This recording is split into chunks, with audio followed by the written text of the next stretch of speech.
Okay, I'm all sweaty, so I'm coming back in after we worked Medley. One more thought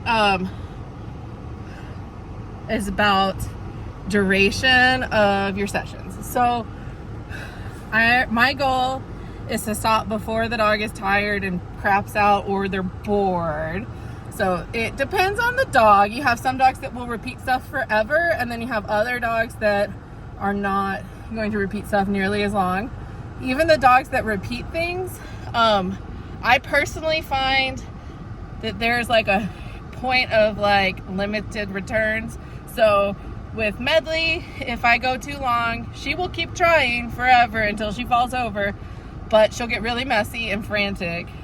And that's not helpful because it's just degrading our training. And then with Fable, she will also keep going forever, but she will get slower and slower and slower, which is not very conducive for agility. Hank will just quit, and Mia will just quit. She's a little dementia-y right now, but you know, back when she was younger, she would just quit.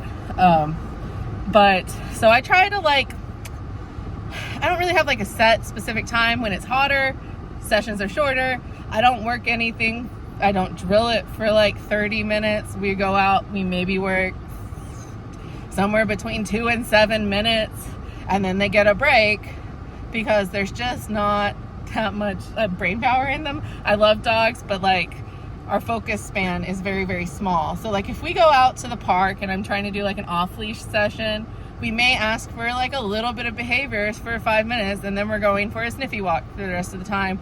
And then maybe at the end, if they're still like not super tired, we might do another like 5-minute session, keeping in mind that like on the entire walk I am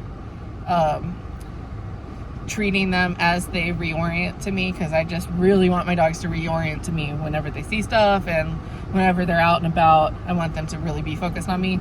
So just something to add on is like, don't go out and plan like to work an hour with your dog outside.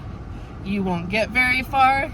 Do like 5-minute intervals of, you know, breaks, and give them lots of breaks. So we do 5 minutes, maybe we get a 15-20 minute break, then we might do another 5 minutes.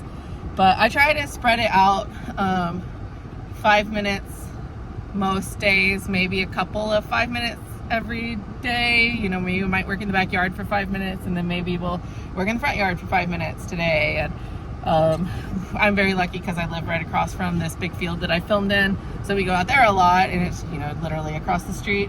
So just kind of think of ways to like incorporate it in your everyday life. If you take your dog for a walk every single day, take them out, 5 minutes of it, have it work these kinds of skills, and then go for your walk, that kind of thing. Hopefully all of this has been helpful. I really enjoyed filming it, and it was kind of fun. Hank had a good time, I think, but hopefully it'll help.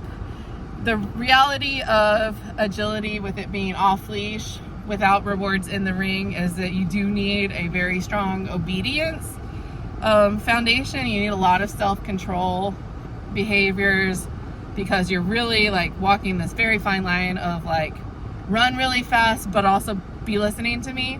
So these things are kind of boring, and people really want to be like on equipment, but this is like the building blocks of agility. So you will not get very far if your dog can't do all of this.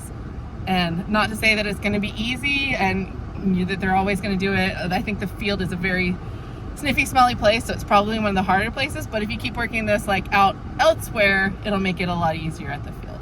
Anyway, hopefully that's helpful. Hopefully this isn't an hour long. It might be, but I thought I'd video it. It's so hard to cover all of this stuff in a group class, but this is the kind of stuff, definitely work at home. Hopefully there's some helpful tips in there. We'll see y'all.